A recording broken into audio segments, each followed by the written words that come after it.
Hello everyone and welcome to episode 3 of the Tru-Turf Super Series. I've had a great couple of interviews for episodes 1 and 2 and now going down a slightly different track away from current superintendents to someone who's looking to forge their way in the golf industry and I think has got a really interesting story around their journey into golf and where they are now. So I'd like to welcome Billy Burnley, who's currently doing an internship at Cypress Point in America. Billy, thanks for joining us. Cheers, Nick. Thank you for having me. Yeah. So, Billy, I came across your story. You were our last monthly winner in the Tru-Turf, or Show Us Your Tru-Turf competition.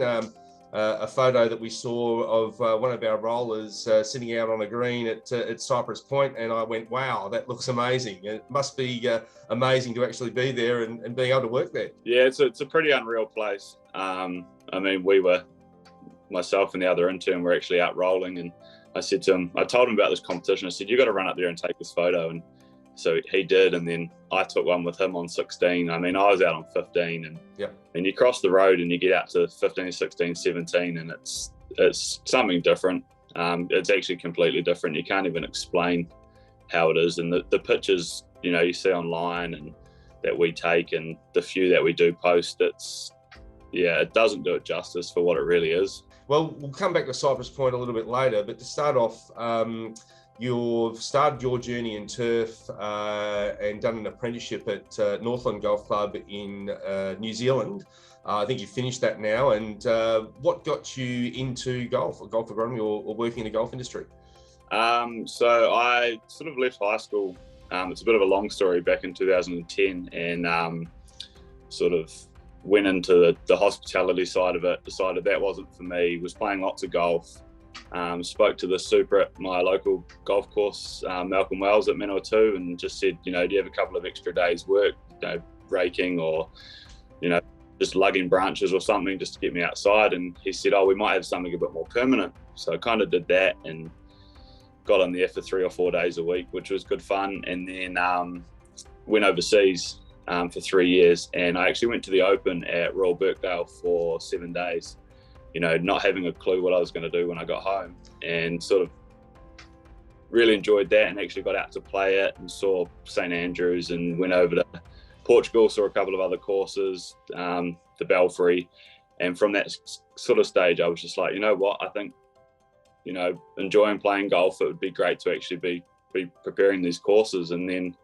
sort of got back to New Zealand and couldn't find a job in the Manawatu. So I was working for a family friend and doing papers on my own, and then sort of moved up to Whangarei when my wife actually got relocated up north, and we went up and was lucky enough to go to Northland and really fall in love with turf. So yeah, that's a great story there. And with Birkdale, that was the one that Jordan Spieth won? Yeah, we must have passed each other on a fairway. I was lucky enough to be over there for that as well. And what a great experience to be able to walk around Birkdale and St Andrews. And no wonder you got hooked on the game of golf over there. Yeah, I mean, that set up, I went and played there sort of a year later, and I couldn't even fathom where I was. I was playing one of the par 4s down the back, and I've hit driver 3-wood 5-iron into the wind, and I'm still short. And, I remember sitting there, and these guys are hitting driver 7-iron. And that's right. This is just phenomenal. It was an amazing finish to that Open with Spieth carving it way right into where the trucks were, effectively for the equipment trucks were, to then get up and continue to win. And once you get out there and imagine, see, I haven't had the pleasure of playing at that course, but just to see how they actually plot their way around and get it around those courses is amazing. Yeah, really different. Those guys are just on a completely another level, but to hit it out onto the range and sort of hit 3-wood over the equipment trucks and onto the edge of the collar, I guess. And I mean, if he hadn't have done that, I don't think he would have won that tournament. No, that's right. It was an amazing finish. So the apprenticeship, then you come back to New Zealand and you start your apprenticeship. Obviously, it's a tough road anytime doing an apprenticeship. How did you get through it? And I know it's obviously great support from the superintendents that work with their apprentices to educate them, but I'm sure there were plenty of highs and some lows along the way. So how was the apprenticeship experience? The apprenticeship was good. I was lucky enough that I started obviously down in the Manawatu, where I'm originally from. And then when I moved up to Whangarei, they still let me head back down there to complete my block courses, which was great because obviously the guys I met in the first year were awesome. The tutor, Brendan Hannon, he's actually a family friend, so that made it a bit of extra help. And just having a couple of other mates in the industry to bounce ideas off, just asking them for help. And COVID actually helped a lot. Just being able to, especially the first lockdown we had in New Zealand, 2020, I just started my level 4 and wrapped my head really around the main concept of the level 3. And I sort of just had 5 weeks to sit down and actually, get my head around it. And a lot of it started to make sense once I was actually working on a golf course, which was great. Now, for our international listeners, Whangarei is spelled WH, and it's just north of, a little bit further north of Auckland. Tell us about the location and a bit about Northland Golf Club. So Northland is a little, I guess, well, for us, we'd call it a little country course. Mm-hmm. It's sort of 15 minutes from town, but when you're out there, you just wouldn't even have a clue. There's a couple of sort of big hills around, and it's got a little microclimate. We ran 2 full-time staff, the super and myself. We had a part-time guy who came in on a Monday, and he just did some mowing for us, and he'd work every third weekend. And then we had a team of 6 or 7 sort of full-time volunteers. They were in Monday, Wednesday, Friday. Rain, hail, and pure brown top greens, very little inputs, no fairway irrigation. The standard he had those greens to, and has them like still to this day. And the feedback he gets from green fee players coming, even people who have been out playing masters golf, and he meets them when he's down there, and they're like, oh, we've played here and we've played your course, and it's fantastic. So really lucky, great course. The members are great, the committee are great. So I felt so well looked after. So, and what a wonderful thing as an apprentice learning your trade, and there's you and the boss, right? Two of you full time having to manage the golf course. So I suppose it gave you an opportunity to get your hands dirty and learn every facet of the trade. Yeah, that was good. He threw me in the deep end a couple of times. He doesn't think he did, but really good chance, I guess. Like a lot of the time when the sales reps would come around, and he'd go for a walk, and they'd be like, the guys from PGG would come, or Tony Evans from Living Turf, and he'd be like, well, let's go and look at the greens. And you just get to go there and be a part of it. And a number of people have said to me, you go away to a conference, but the best time to learn something when you're having a beer with someone in the pub afterwards. And it's so true. Just listening to those guys talk, I guess, coming over to Cypress and seeing the presentation side of it, you don't get to prepare the course the way, to the extremely high standard that they do over here. But being able to jump on a verti drain, or being able to have done some spraying, done some sanding, really gives you a little bit of a head start. So absolutely. And at the end of the day, you prepare the course to what you can prepare the course. You're at a smaller club in New Zealand, and the members will obviously always have expectations, or the players have expectations, but you can only ever prepare a course to the extent you can prepare it and do it to the best of your ability. So whether that's 2 people or a team of 40, then you do what you do to get the job done. So you finished your apprenticeship in New Zealand, and then you've made a decision to jump on a plane, just out of COVID and head to the US. Tell me what made that decision come for you, and how it came about.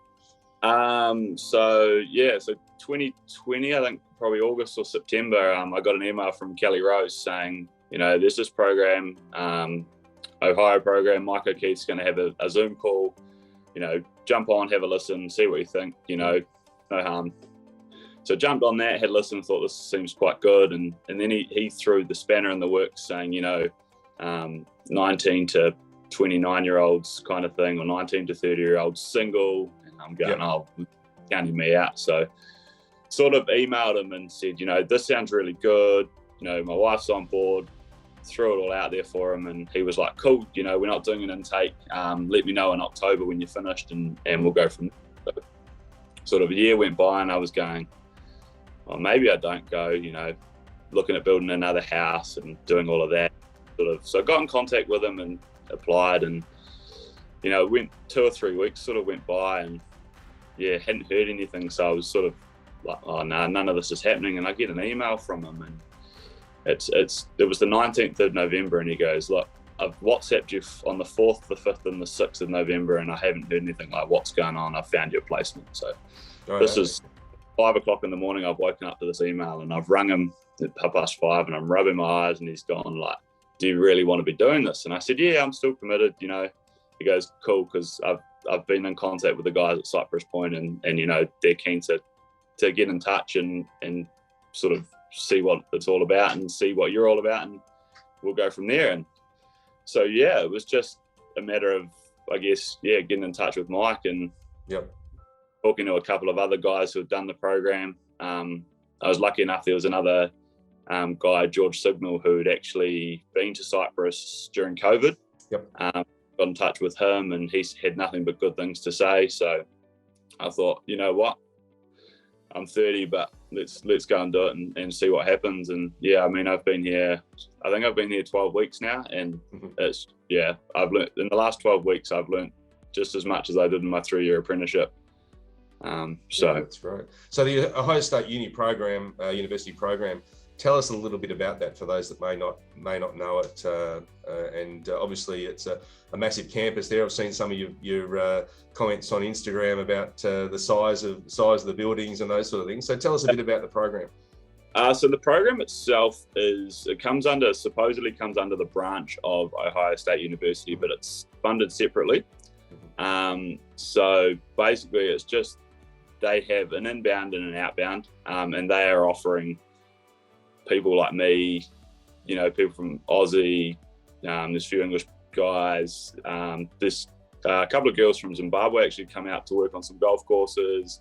But yeah, basically the chance to come and see what, I guess, the pinnacle of golf course maintenance is all about over here in America.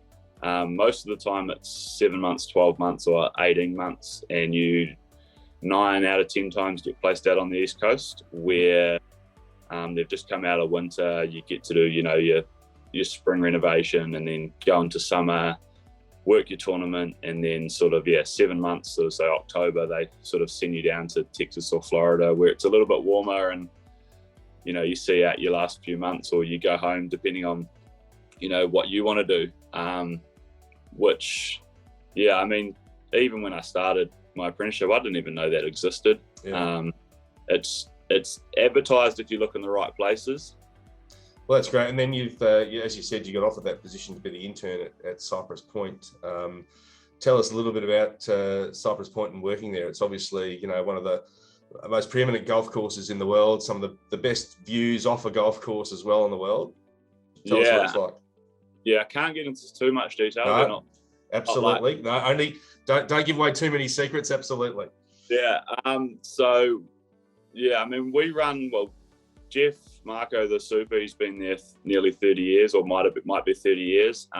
He runs a staff of, there's 22 of us in the break room for lunch. Yep. So there's Jeff, 2 assistants, and then full-time mechanic, and then sort of 2, I don't know, over 50 American boys, 2 interns, and the rest of them are 2 Mexican families who have been there for, you know, one of them's been there, I think, 43 years.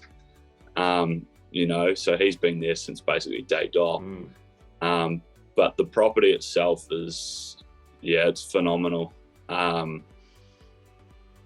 mean, golf course design in New Zealand, for what we learn, we're so sheltered.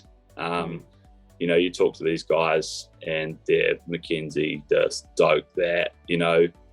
But yes, the first day you drive in that gate at Cypress, you're just like, what is this place? Like, you 102 big bunkers, you know, big splash faces.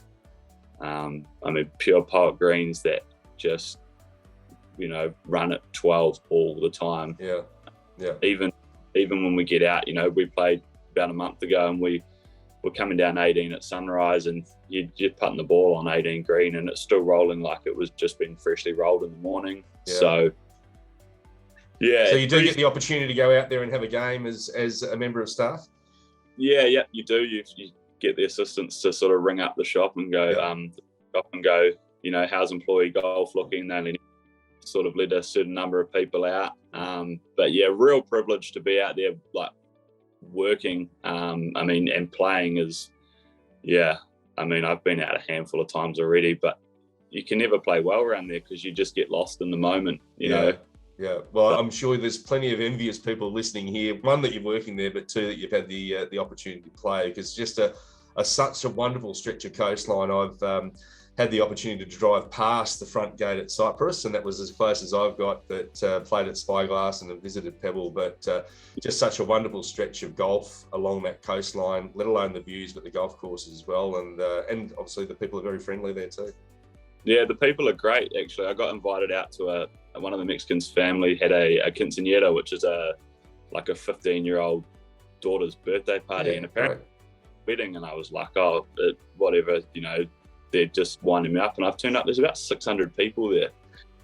And they have like a full-on like mariachi band, and, you know, but just, you know, it's Cypress is a family. I think all the other courses as well on the program, you know, you get treated like family, which makes it really easy actually moving over and going into an unfamiliar environment. Yep, absolutely. Just to be accepted.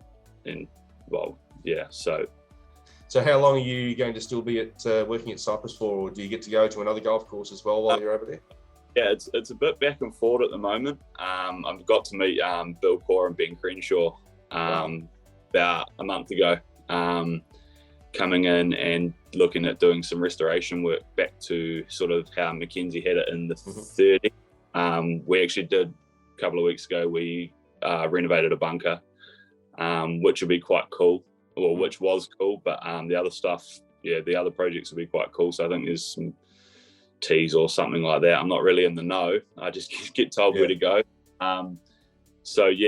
I was looking at moving, and then I was looking at staying, and then Mike O'Keefe actually came over and saw me this week and talked to me about a couple of other things. So it's all up in the air. Cyprus have said stay as long as you want to during your visa, or, you know, go. And I guess for me, I just be guided by what they think's best for my career, which is what the program's all about.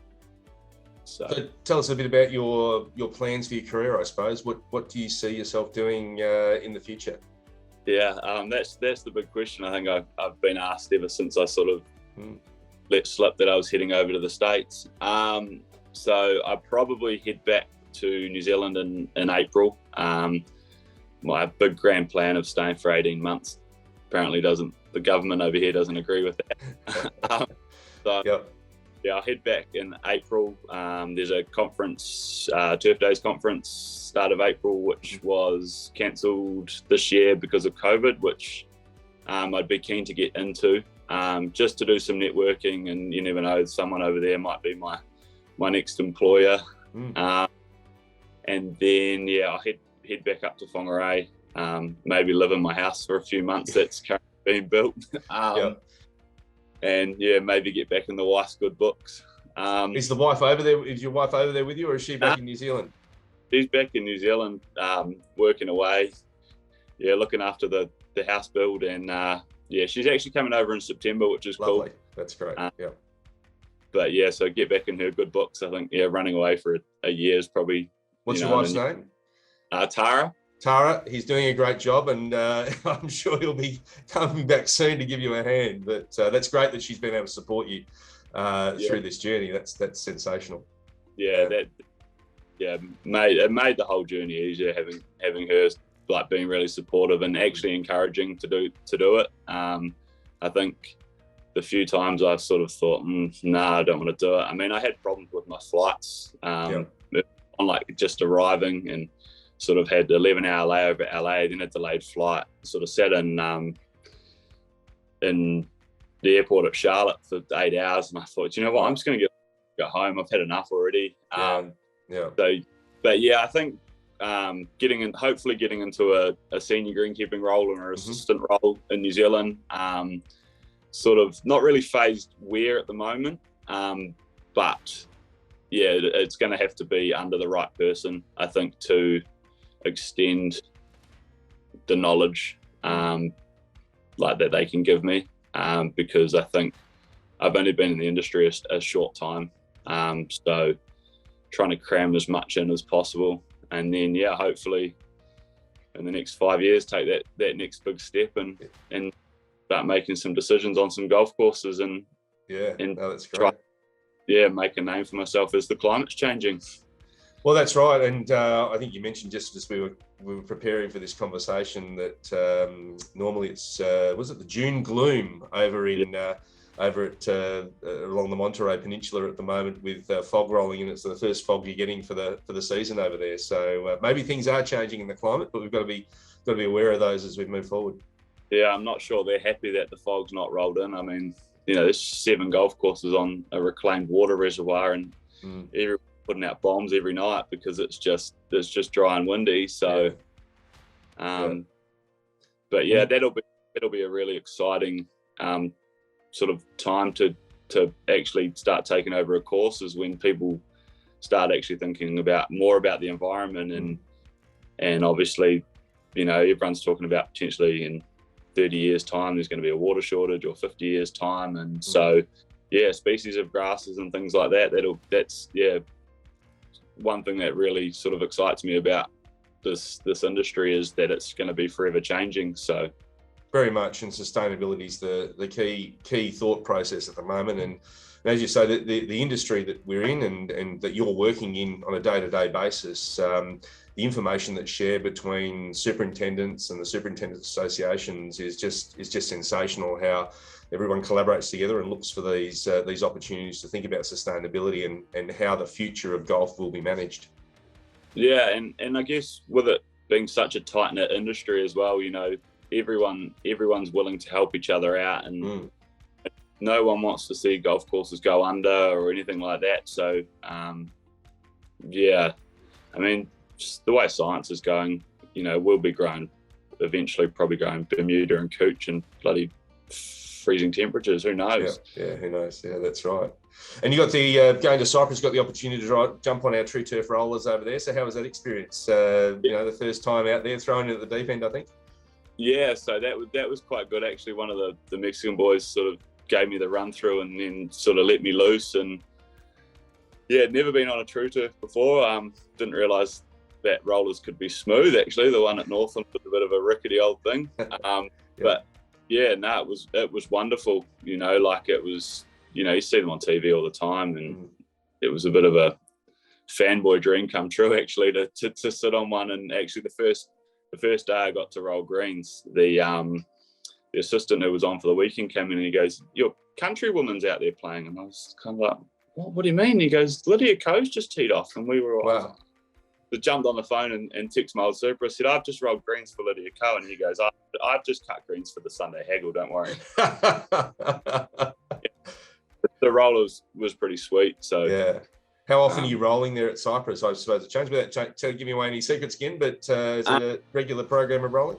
Yeah, 3 days a week. So 4 days of cutting, 3 days of rolling. So I mean, probably a little bit different this week, a little bit tournament week, or sometimes they spice things up and go, these are feeling a bit slow. Mess with the members a little bit or something like that. But normally 3 days a week. At the moment, not sure how it changes sort of going back into winter with growing season and things like that. But the climate here is pretty similar all year round. I sort of did a bit of digging before I came over, seeing what clothes I had to bring with me. Well, certainly where we are in June at the moment in New Zealand would be a lot different to June on the Monterey Peninsula, that's for sure. Yeah, well, it looks like a lot of the country have had just as much rain over there in June so far as Monterey getting the whole year. Yeah, so, that's right. Well, that's great. Well, and it's obviously a great time for you now moving through over the next few months to learn what you can whilst you're out on the road, and touch on something you mentioned before with meeting Bill Core and Crenshaw the other day, and obviously on a Mackenzie course. Does architecture for you, have you learned a bit about golf course architecture and how that fits into the game, and how you manage that from a turf management perspective? I haven't really learned as such, sort of, they haven't sat down and done any papers or anything Yep. on it. You sort of brushed on it with these guys as they're sort of talking about it. I didn't actually realise, but one of the guys actually mentioned something about Mackenzie used to working for one of the army or something like that. And That's right. I was standing on the greens and I sort of turned around and I said, you can't even tell there's any bunkers on this golf course. And he used to build bunkers for them to hide in. So obviously, but yeah, definitely plays a big part in it.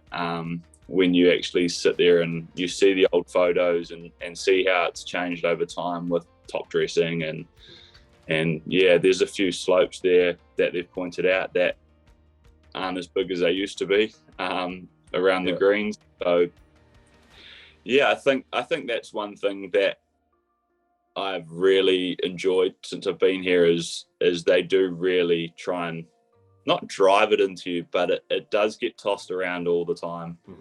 And yeah, having an understanding of how the architect wants the course to play, quite a key aspect, I guess, of making sure you're producing the best product you can in terms of playability, and finding that balance between top class playability and a premium health product for the turf, I guess. No, that's great. Well, Billy, we'll wrap it up there. I really want to thank you for your time today. I know it's late in the afternoon over in the US. Now, we'll share your Instagram handle. I think it's the Kiwi Greenkeeper, I think it is, that you go by on Instagram. There's some great pictures on there. People can follow your journey. So, but we wish you every success, the completion of the internship over there and obviously the conclusion of the Ohio State program. You've had a great journey so far and some great experiences to add in. And I'm sure when you get back to New Zealand and, you'll make a great game of the industry, getting into the industry and progressing through to hopefully be a superintendent one day. Yeah, well, that's the plan. And I mean, if it doesn't happen, this certainly won't be a wasted experience. But that's right. Yeah. All right. Excellent. Well, we'll wrap it up there. Thanks, Billy, and all the best. Yeah. Cheers, Nick. Thank you. Thanks, mate.